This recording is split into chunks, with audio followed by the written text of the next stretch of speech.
Welcome, I'm Halise Lieberman. I'm the director of the Toby Center for Jewish Life and Learning, and it's my pleasure to welcome you to this edition of TJHTalks. We're delighted that you've chosen to spend this time with us, whether it's morning, afternoon, or evening. And if not now, then we welcome you to visit us on our YouTube channel to catch up with other of our sessions and to make sure that you know what's happening at the Toby Center. The conversation, as usual, will last about 45-50 minutes, and then we will open it up to questions from you. Please, as we've asked before, if you have a question or a comment, or you just want to let us know where you are, please put your comments in the comment section, and we will collect them. It is now my honor to introduce our eminent scholars, guests who will shine light into the dark hiding places. Let me begin. François Guesnet is a prolific author. He's a professor of modern Jewish history in the Department of Hebrew and Jewish Studies at University College of London. He holds a PhD in modern history and specializes in early modern and 19th century history of Eastern Europe, specifically Polish Jewry. He is the co-editor of the Lippmann Library of Jewish Civilization, Polin, Studies in Polish Jewry, with Dr. Antony Polonsky, and has served as one of Dr. Romik's PhD advisors. Welcome, François. We're delighted to have you. Natalia Romik is a Dan David Prize Laureate in 2022. She holds an MA in Political Studies from the Warsaw University and a PhD from Bartlett School of Architecture, University College of London. She holds postdoctoral scholarships at the Gerda Henkel Stiftung and the Memorial de la Shoah in Paris. And the exhibition, which she's about to explore with us this evening, has just moved from the prestigious Zacheta National Gallery of Art in Warsaw to the Trafau Center for the Contemporary Art in Szczecin. Without further ado, François and Natalia.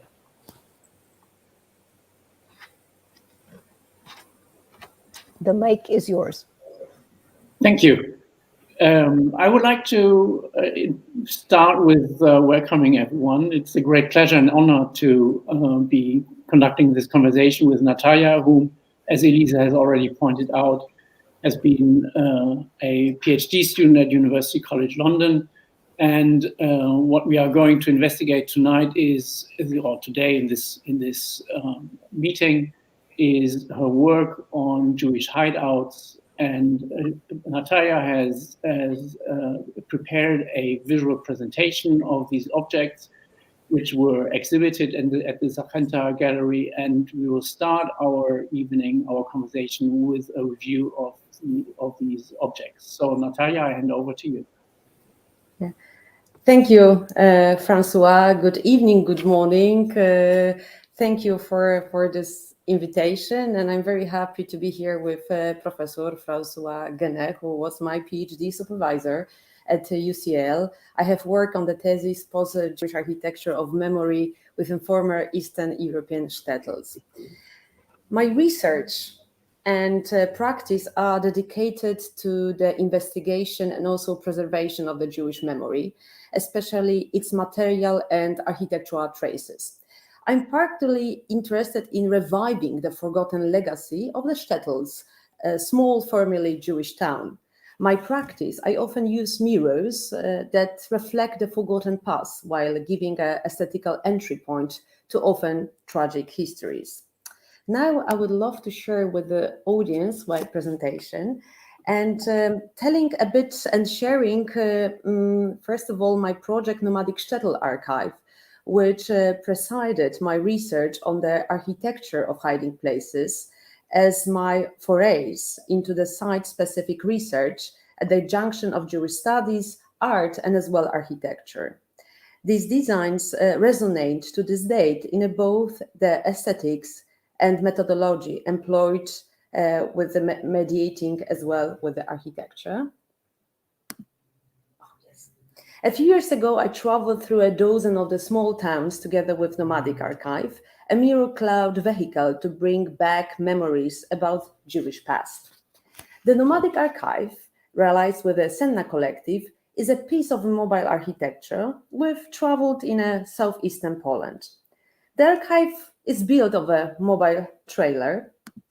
Its walls and roof are constructed from wood and covered with plastic mirrors. To entice people interested in archival materials, I designed adjustable doors, which also serve as exhibition walls, on which, for example, Pinkas maps and other documents were present. In the front of the archive, as you can see in these pictures, we carried out discussion workshops. The visitors were interested in discussing the tragic legacy of Holocaust as well, and the present absence of their former Jewish neighbors. The stories I heard were not sugar-coated. People were willing to share often shocking experience and did not shun from addressing very difficult subjects like anti-Semitism and, for example, political currency. During the trip, I stopped in a different market squares like cities like Kock, Piaski, Biłgoraj, Tyszowce, Szczebrzeszyn. But one day we reached Bychawa, before a war 66% of the Jewish population.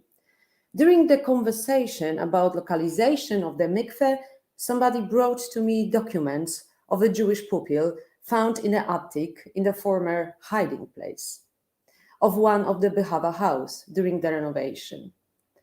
My question was, where are the hiding places? Who is researching them? What is happening with these places? So that was very, very important question.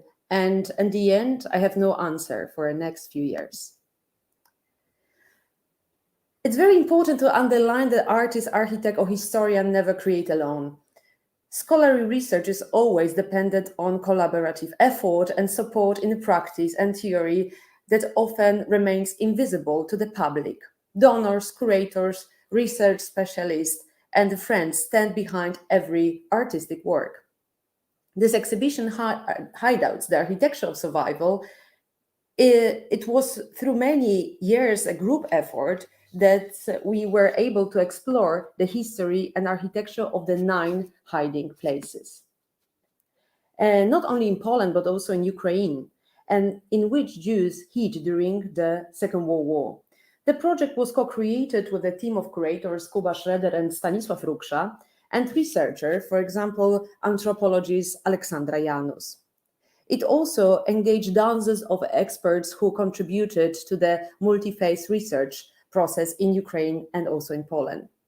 The opening, you can see the slide from the opening, was in Zacheta National Gallery in Art. The project rests on specialist work in ethnography, history, geodesy, monument conservation, dendrology, speleology, and also archaeology. The exhibition is a summation of the research conducted as a part of my postdoctoral project in Gerda Henkel Stiftung and now in a Foundation for the Memory of the Shoah. In this exhibition, we managed to create sculptures which are an artistic and scholarly tribute to the architecture of survival, the hiding places built and used by Jews during the Holocaust. In the light of the Russia barbaric invasion of the state of Ukraine, the exhibition has gained a new dimension. Because of the very strong partnership with the Center of Urban History in Lviv, we also create this exhibition and translate everything, not only in the English and Polish, but also in the Ukrainian language. The subject matter of Jews going into the hiding and the assistance they had received has appeared in the various research contexts of the Holocaust, but still we know very little about the architecture of hiding places themselves. For once, because of their erosion, but also because the researchers had focused on the fate of those in hiding and the rescuers. The topic of Jews in hiding and those helping them has appeared in various Shoah research contexts. The most important publication of the recent years are Marta Zobel-Tokarska, Desert Island Borough Grave, Wartime Hiding Places of Jews in Occupied Poland, Anna Bikon-Sendlerowa in Hiding, or a tom co-edited by Barbara Engelkin and Jan Grabowski. It is estimated that during the Second World War, out of the 3 million Jewish citizens who lived in a pre-war Poland, only 50,000 survived the Holocaust by being hidden among the mainstream Aryan population. Some of them managed to survive in this manner by themselves, while others were helped by their compatriots. They were hiding not from only Nazi persecutors, but also from included so-called Schmalzowniks. Most survivors has to refurbish existing architecture, for example, attics, sewers, to serve as their hideouts, or build the new shelters, for example, in a hollow trees or even in empty graves that I would like to introduce to you. This basic infrastructure of survival not only had to conceal people, but also sustain basic life function, like provide food, water, dispose waste, using only a couple of square meters.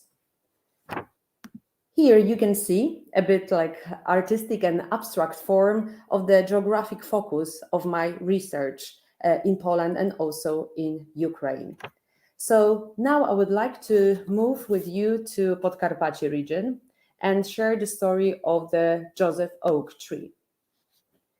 The case study has opened the exhibition in the story of the Joseph tree, a chimney or hollow-out oak, which holds to this day the secret of the 2 Jewish siblings once hiding in, known among the local population as the Hemi brothers. The more than a 650 years old oak grows in a park, very beautiful park, of the grounds of the place of the manor complex in Wiśniowa. The local community keeps still the memory about the tree and the brothers, but still we know very little about the brothers.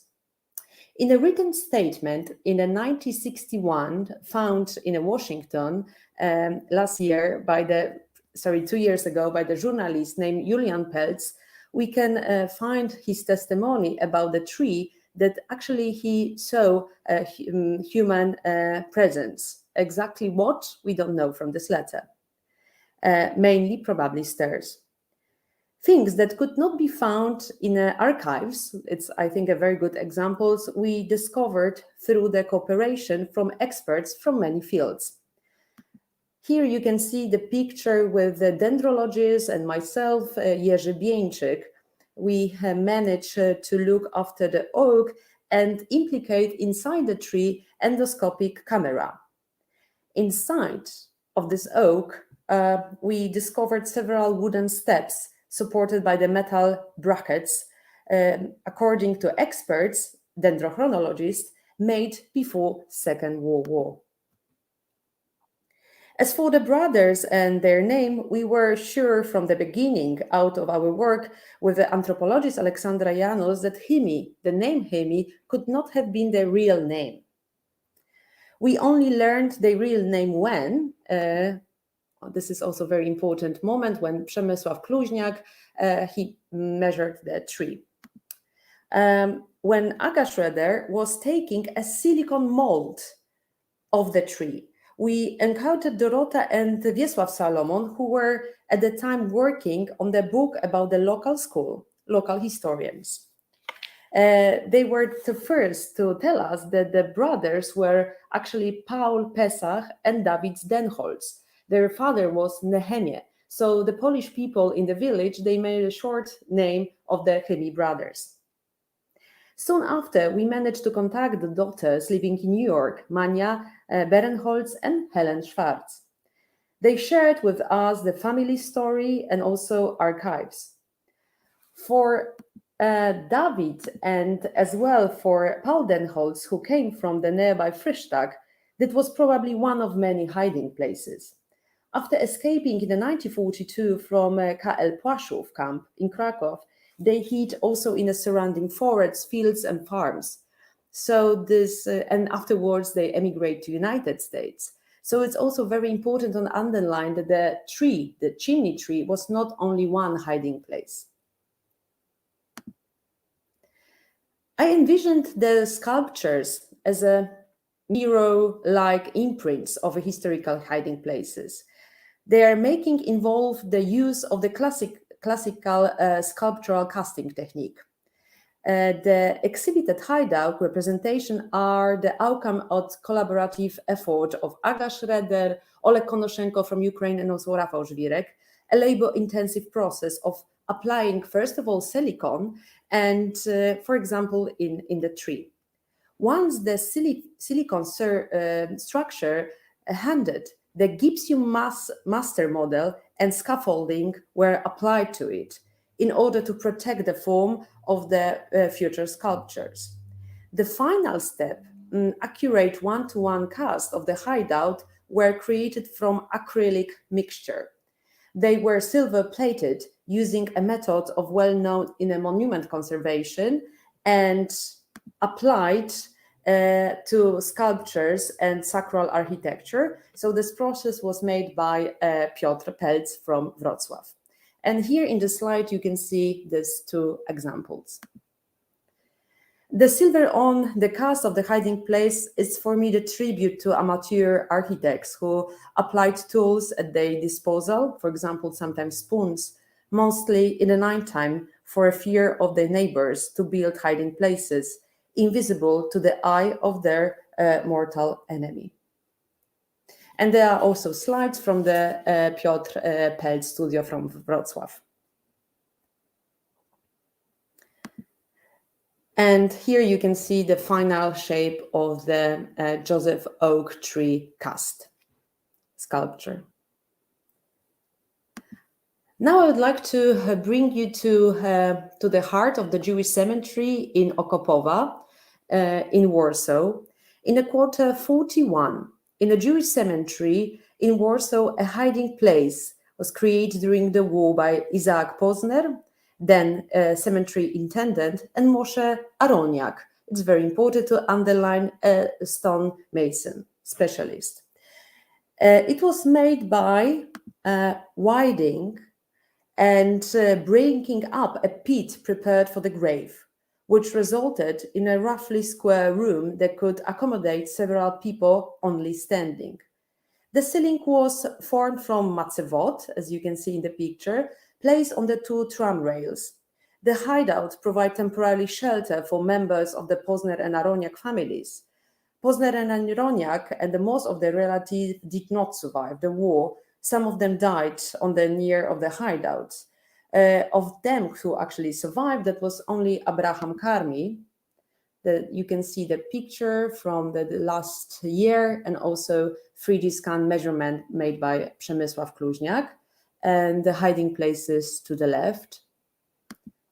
And this is Abraham Karmi, who survived the war in the hiding place together with Alexander Janus. We have a chance to make an interview with him and also provide a mind map and a history map who was hiding inside this place. Here you can also see the graph made by Piotr Yakowenko, who was hiding inside and who survived the war. Only two people, Abraham Karmi and Jurek Poński. There are the pictures made with Szymon Lenarczyk, archaeologist. So a year ago, we provide archaeological survey, and respecting halacha, rabbinical law, we have a chance to work together with Rabbinical Commission and as well with Alexander Schwartz. We found inside the grave pieces of matzevot, some coins, and some metal equipment. Here you can see the cuts, architecture cuts through the grave, so-called grave, as Abraham Karmi said, but also a hiding place. And this is only one idea to commemorate the hiding place as I'm calling like an anti-monument that will be protection of the archaeological survey. And I hope in the next year we can achieve our goal and design this very simple minimalistic commemoration in the heart of the Jewish cemetery. We are moving now to Żółkiew, to Ukraine, a hiding place hollowed out in the ground under the private house in Lwivska Street, where the few families like Schwarz, Steckel, Melman hid.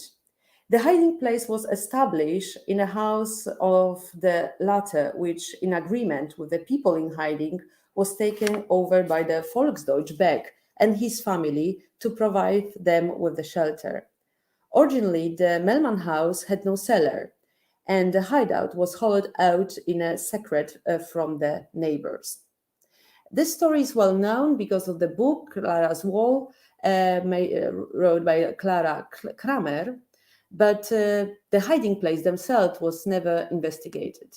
From the physical perspective, here you can see 3D scan made by Przemysław Kluźniak from Architube. We also, in the exhibition, we are presenting 19 minutes video showing, like in a scale, every cast with the optical camera measurements. And again, the same procedure with the silicone and the plasters, preparing the future cast. It's also very important to say that this building is now the private dwelling, private house. Miss Irina, who is living there, she said, "I'm keeping this place as a, quoting, Holocaust commemoration in Żółkiew. The people would like to destroy it, but for me it's something more. I will keep it to the end of the world." The last case, which I would like to share with you, is the hideout in a city sewer system in Lviv in Ukraine. During the Second World War, dozens of the Jews hid in a city sewer system, including a group gathered around Ignacy Higer, who were helped by Leopold Socha and two other sewer workers. Higer, together with Jakub Berestycki and a man called Weiss, prepared a passage to the sewers by digging a tunnel in the cellar under one of the barracks in the labor camp, into which the Lviv ghetto had been transferred at the beginning of the 1943. Who was helping them was Leopold Socha. The story again is quite well known from the book The Girl with the Green Sewer, but also from the film of Agnieszka Holland, In the Darkness. Again, this project will never happen without the help of the Urban Explorers group, and also working between legal and illegal motives, climbing inside and investigating the sewer system. Maybe the last case from Ukraine showing balancing between legal and illegal investigation are the history in Vertreba cave in Ukraine, the place where the Stremer family from nearby Korolivka shtetl hid during the war. That was Esther and Zaide Stremer and the 6 children who find a shelter there. Initially, they tried to survive in the bunkers, but in the 1942 they were forced to seek other shelter. Here you can see the engraving Hashomer, probably the boys from the Stremer family. They were neighbor of the Hashomer Hatzair. So till today's days, you can find this engraving. Again, this cave is easy to access, although the corridors are very complicated. But the family was negotiated, and they run more or less 8 kilometers to the different other cave called Ozerna. And now you can also see the cast. And also meeting with the speleologist. And we are now in Ozerna cave, which is more or less 157 kilometers long. And this cave have access to the drinking water. That's why Stremer family was able to survive. Unlike in a previous hiding place, their men also remained hidden, but they regularly came to the surface, mainly at the night, to get food and also fuel. And then you can see the quern from the grain, which actually help family to survive.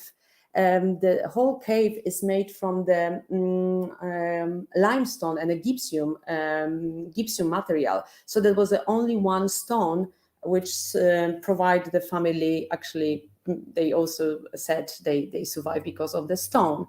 And in the beginning of the 2000, some of the family members of the family came to the cave, and we can see them in a film of Janet Tobias, We Fight to Survive. And they said something like this: we came here to say thank you to the cave, not to anybody else, but say thank you to the nature. And as a final object, this is a cast made from the quern, from the grading grain. And the last slide, you can see how the exhibition was also divided. The last room is dedicated to the findings of the interdisciplinary investigation of the 9 case studies. Each display table have monitors, screening video, document, and the whole documentation. You can find their geodetic special analysis, scans, and also expert opinions, including, for example, dendrochronological analysis of the Joseph Oak tree. But this work cannot be done alone. It's very important to underline. We need coalitions, and we need allies, collectives, and institutions and movements to make sure that this tragic history will never repeat. And I would say, in the end, never again. Thank you. Thank you. Thank you, Natalia, for introducing us to your stunning work. I think I would like to start with the objects themselves. On the one hand, you have this extremely careful documentation of the reality of these spaces of resilience. When we thought about how to call this event, we thought spaces of survival, but we know that many people did not survive who were finding shelter in these hideouts.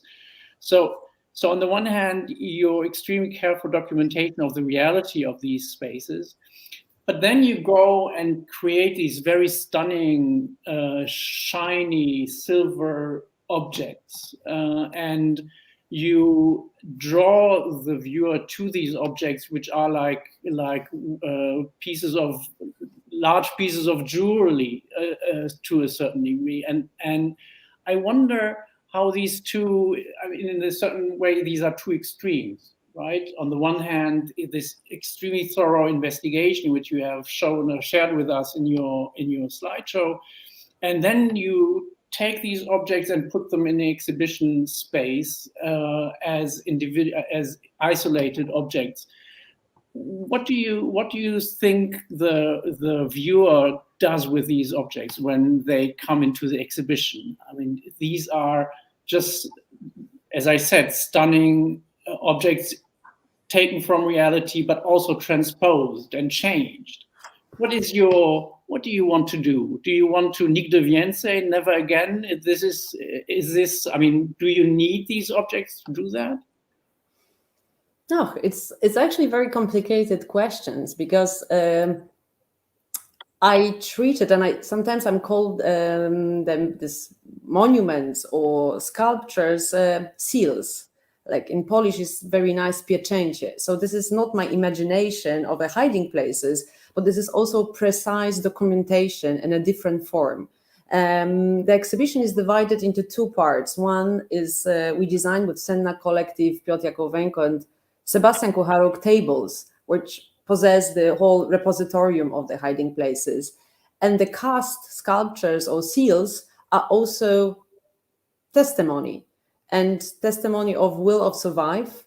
They are also monuments of the trauma and will of survive. But the silver cast, silver was a bit complicated, because I thought like I will start with you to share the Nomadic Shuttle archive, which was always with the mirrorish, silverish facade, costume. And I was very inspired like a few years ago with the Derrida concept of the hauntology, that the present exists only in relation to our past.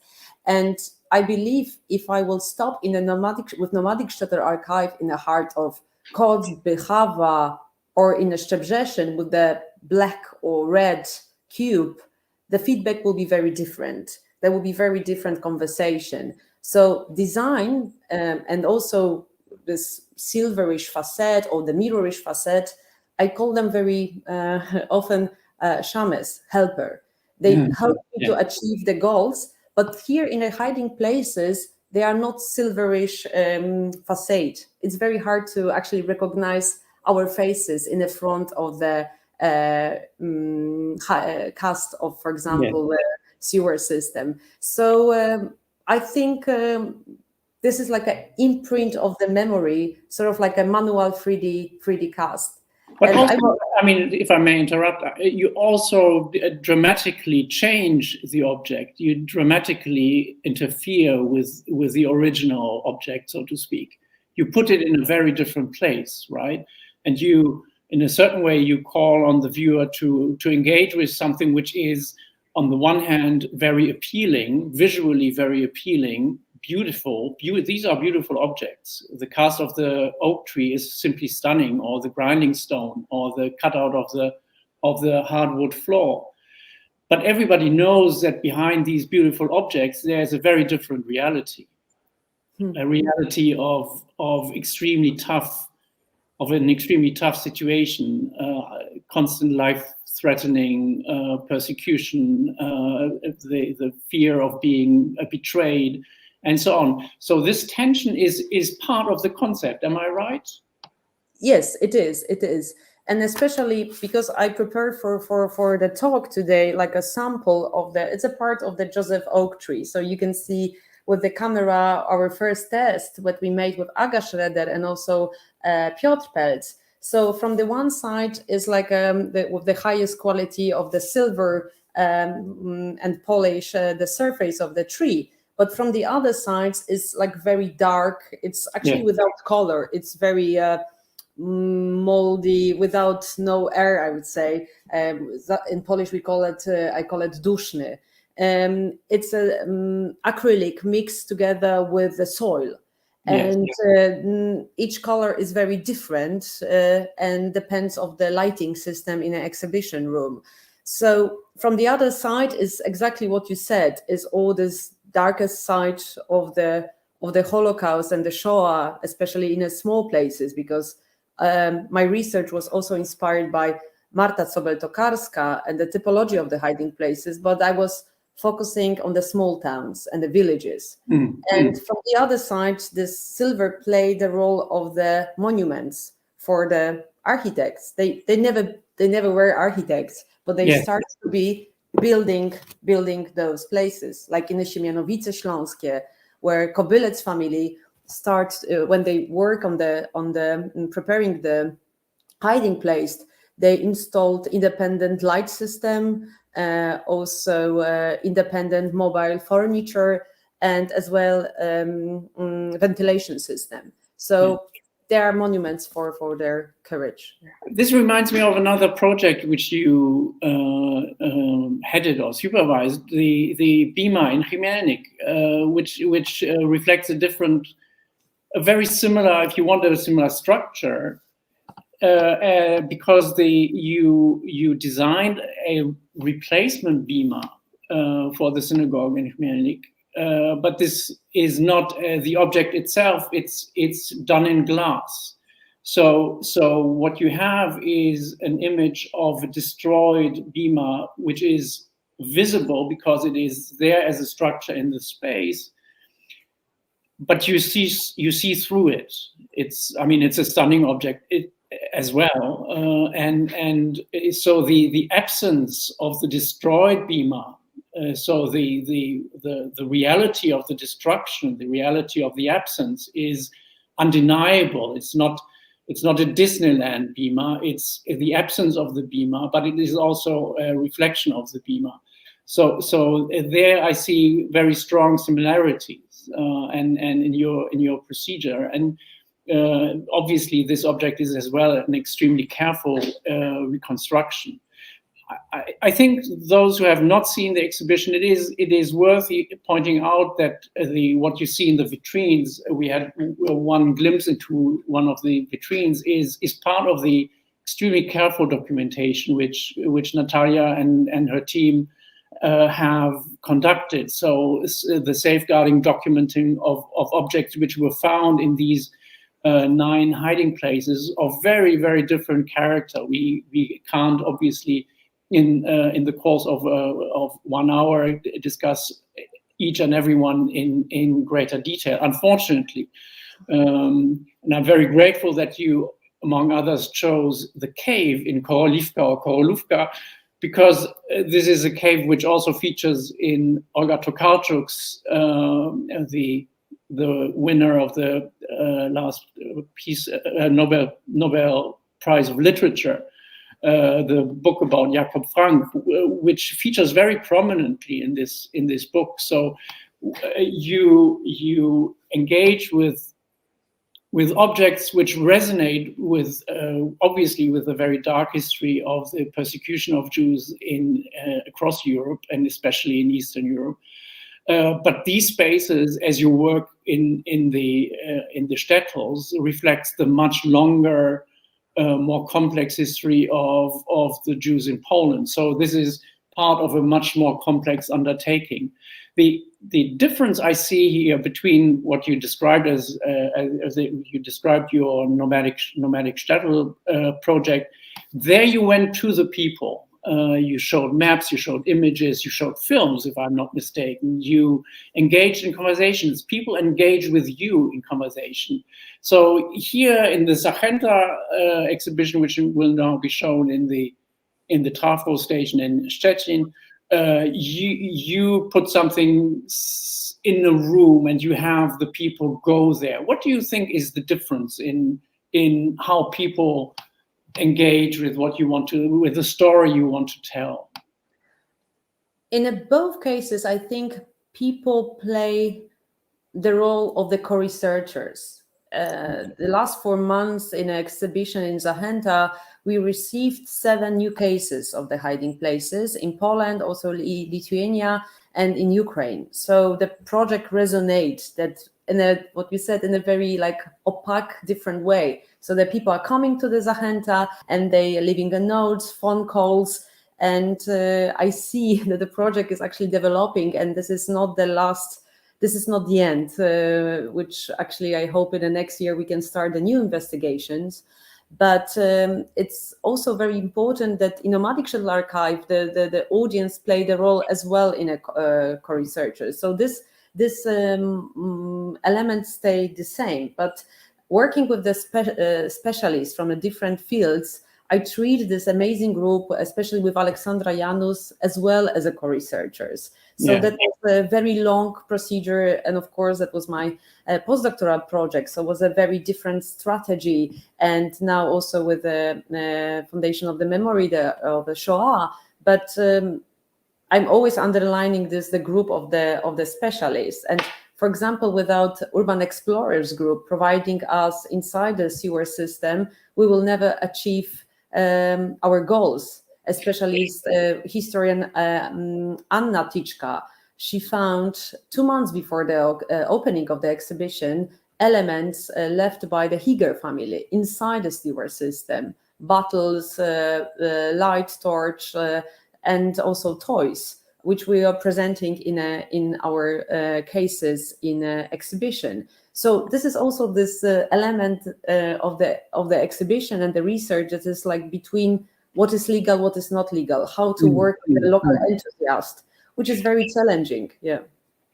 But I mean, there's a question in the chat whether there is a statistical analysis of the existing hideouts. I think to explain what you are doing, it is important to point out that your objective, your goal, is not a 3-volume comprehensive documentation of all existing hideouts. Am I right? I hope, yes. It's not the goal. This 9, actually there's 10 hiding places, but 1 doesn't exist. But still, we are showing the history of the Siemianowice Śląskie and the Kobylec family. comparing with the Żółkiew still existing hiding place in more or less the same structure of the house and the ceiling. So my goal, and I think also in the team goal, will be to maybe provide like 4 new cases or 5 maximum. And the exhibition also we provide information about, for example, 15th century house in Lviv, in the Vermeńska street in Lviv, together with the conservator Oleg Rybczyński. And we finished this exhibition, so probably in the future we will find something. 3 months ago, I was in Herzliya, and with the help of Matan Shefi, we found the guy, Szabtaj Zvi, who was hiding there for many years, for the many months. So the project is developing in a way that is very hard to say how many places, but also thinking of the typology of Marta Zobel-Tokarska, I was very inspired to research the places in a urban system, in a forest, in a nature, in existing form and not existing, the hiding places who are like accommodating more people, and also hiding places, especially in the nature. Yeah. Yes, I mean, we can probably say that one of the objectives you and your, let's call them collaborators, have is to invite the public to think about this chapter in Polish Jewish history, the history of the German occupation of Eastern Europe, and also the history of solidarity, which existed, also the history of non-solidarity and of betrayal. We are well aware of that. But what I found so striking is that in all the cases you have investigated, you found things which were unknown. You found objects, you found, I mean, this inscription from Korolivka, Hashomer, is breathtaking. If you see the photographs of that, this is truly breathtaking, and it was not documented. People don't know. You found a cupboard. Tell us about. I think that would be interesting for the audience. The cupboard, which I don't know whether it will also be in Szczecin in the exhibition, which Yes. was in Warsaw in the exhibition. Tell us about the cupboard. Yes, maybe I can even show you the picture. I would try. Maybe will be. Yes, I hope you can see on the larger screen. This cupboard, as you can see, inside they are like engraving or the pictures made by probably small boy. Here in Polish is written inside the cupboard, ta szafa jest moim mieszkaniem ukrywalnym w dniu 21 luty 43 do 25 marzec 43. So this cupboard is my hiding place. My hiding flat. Hiding flat from 23rd of June to we don't know, it's like a March or April 33, so only a few months. So the cupboard was brought to us by the young couple who found this cupboard in a private dwelling. They bought this house in Huta Zaborowska, which is 100 kilometers north from Poland.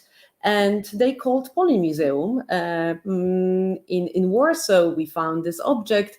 There are some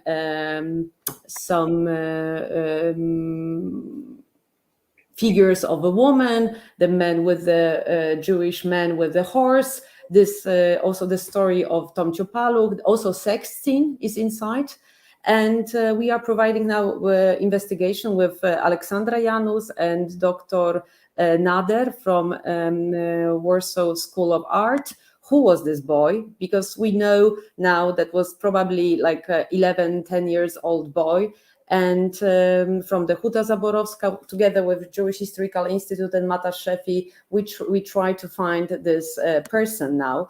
And maybe he passed away, maybe he died. Now we're also researching the Pinkas Kehilot book from neighboring shtetls. And this investigation I can also share with the audience here. I think in a few months I can send to Elise. that will be also in English. So I would be glad to share, like, I think is a 20-pager. So this is also the case that still we are working on. And I hope also this cupboard will be part of the core exhibition in Polin Museum. Yes, I mean, what is so striking is that by allowing this representation, I mean, you bring back what has happened during this very dark period. You bring it into the present through these objects, and you trigger something. You trigger a new reflection, a new engagement with this history, and in a way which would not be the same as if you would just sit down and write an article, for example. An article would also be much less work, probably, than your tremendous investigation here. So in a certain way, we can say, to a certain degree, this is a similar type of going to engaging with the public. This is not a work which happens in isolation. You engage with the present, with current society. You want people to engage with these objects which are still there, which are probably in most cases not scientifically, forensically documented, which still contain traces of survival, traces of betrayal, traces of a fight for survival, and I think this estrangement, this producing objects which are very different from the original. I mean, shiny, silvery, beautiful objects. You create something like an entry gate to this past, which seems to be inviting to engage with that without predetermining what people may find. In my experience of discussions with people living in who have personal memories brought down through families, there are so many anecdotes and recollections and bits of information which refer to this past, and your work allows people to reconnect with that and to understand the history as it has unfolded. And in this respect, your work is eminently important. It is at the intersection, right? It is at the intersection of a historian's work, an archaeological work, and certainly a curating and artistic work. And it is inviting in all these directions, but it is not limited to one of these investigations. I remember I had a conversation with a younger colleague, a Holocaust historian who shall not be named, who said, well, there is no attic. I told you that already. There is no attic. There were so many hideouts which were attics. And I thought, yeah, for a historian of the Holocaust, this may be even something which is missing. I mean, there is no attic. Okay, there is no attic, but there is a cave. There is the basement. There is the burial site on the Warsaw cemetery. So it is not, to come back to the question of the objective. The objective is not to do a comprehensive 100% or 90% documentation of all the hideouts, but to show different places, different strategies of attempts to survive. And those who are in the audience here tonight or today or this morning, depending where you are probably fully aware that this is not something which was ending well in many cases. So it is also a very sad history, and it is a great privilege to be invited in this way to partake in this history. So I think your work is tremendously important and pioneering. Thank you, François. But if I may add, I think without this interdisciplinary research and the PhD time in the Bartlett School of Architecture and your Mary Fraser, Jonathan Hill work for this last 4 years, and also understanding how work together between Holocaust studies or Jewish studies, art and architecture, and design was very challenging. And I think also still in Poland, I must say, it is very sad. It's very hard to think from this scholarly position to investigate not only shtetls but also hiding places. And today I received the data that in an exhibition in Zacheta we have for 4 months 40,000 visitors, only officially over 40,000 visitors. And in walks that we provide with Aleksandra Janus into the cemeteries in Okopowa, one day we have more than 100 visitors going into the hiding where Abraham Karmi hid. So I think this story was still in a kind of parallel position, also for historians and also for artists. But again, this work cannot be done without many other scholars. So only this I would maybe add. Yeah. Yes. And maybe one thing more, if I may, because during our walk in the cemetery, I think that was the same time that you've been, François, with Aleksandra Janus, we met researchers in so-called borders, researchers of the border. And with 2 weeks ago, we were in the Białowieża forest, the place where the refugees from the African Middle East country are hiding there. And this is like a subject, I think, for the next and a different conversation. But they are forced into the hiding, once because of the regime of Lukashenko, and also harsh anti-migrant policies provided by the Polish government. So we found the hiding place, shelter, tree hut, and inside there were like bags, shoes, blankets. And again, we made the same with the methodological form 3D scan of this place. And I think also this is the role of the public historian to think about the future and what is happening right now in Europe, in Poland. Absolutely. Very impressive. Thank you, Natalia. I think we will move to the Q&A here. I see Elise has joined us. Welcome back. Thank you. I hand over to you to guide us through the next step. First of all, on behalf of the audience, I rarely use this word spellbound, but Natalia, your presentation and how, François, your questions have elicited taking us deeper and deeper into these hiding places, and your representation, Natalia, through all of your work, and you've stressed, and I think it's very important, that it's an interdisciplinary, it's a kind of hologram of how we have to bring these out.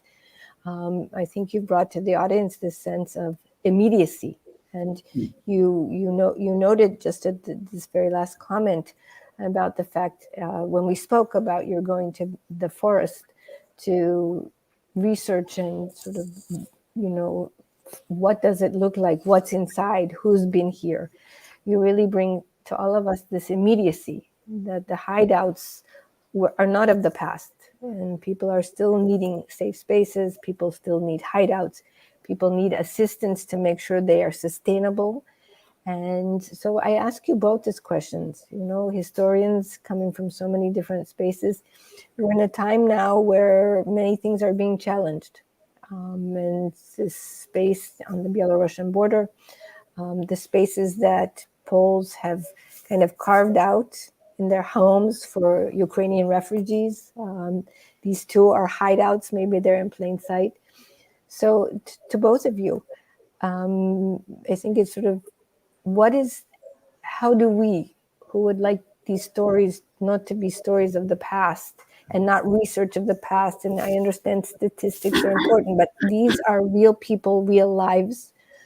How do we use your phenomenal work, François? How do we use all of your academic work to bring these kinds of issues front and center? Not, hopefully the talk tonight will go far and wide, but that so people who are interested or we would want to engage in this historical journey, how can we use them? How do we help us find a place so that while it may be in the Zacheta, but it's accessible to us? I open it to both of you. Natalia, if I may, can I start? Please. I think. I mean, the exhibition, your exhibition, Natalia, reminded me of another exhibition in Warsaw. One about which is very seldomly spoken, and that's the Museum for Katyn, the museum for the murdered officers of the Polish army killed by the Stalin secret services in 1941. And why I thought about this exhibition is that there is a similarity here. The exhibition, which is part of the museum of the Polish army and is not on the usual track of tourists, consists basically of the objects which were found through the forensic investigation, through the diggings, which started in the 1990s. And what the archaeologists found there were very personal objects which had survived 50 years in the ground. So buttons, cigarette boxes, medical flasks, and like the objects which Natalia and her colleagues found in the hideouts, these were eminently personal, intimate objects. And when we think about the Holocaust is such an amazingly huge complex now, and we think of it in very broad strokes and categories, and we know about the confrontations between the different ways to understand it. But because we know we can see these objects, we also see that these were people who were falling victim to injustice, persecution, betrayal, and to hark back to this individual humane dimension is something which is extremely important, and which the work of Natalia does in an outstanding and unique and an exceptional way, because it is not didactic, it is not prescriptive, it doesn't put you with a nose on something and you have to think this or that. No, she invites you to engage and to think about what the life of past peoples have been, and this is something which we as historians, academic historians, also have to take to heart. That we think about real people who have suffered in their real lives, and this is really what we should be important. And to end, this is a little sermon here, sorry. What we have seen as solidarity from Polish society as a whole, to take in hundreds of thousands and millions of Ukrainians and to shelter them in their homes without support from the government, is just a beautiful example of solidarity and human kindness, and that's just very, very impressive. And I can only commend Natalia for connecting her historical work on the hideouts with what is going on today. So I'm very impressed by that. Thank you very much, François. And this question is, I think, more how we can change our traces, destination, and also maybe our navigation as a public historian, architect, or artist. 2 weeks ago, we organized a conference together with GEOP and Zacheta. The name was like Conference of the Artistic and Architectural Research on the Hiding Places. We invite amazing scholars, from historians, activists, and directors of the museums. And for 2 days, actually, we try to answer this question. So this is, I think, time for the action.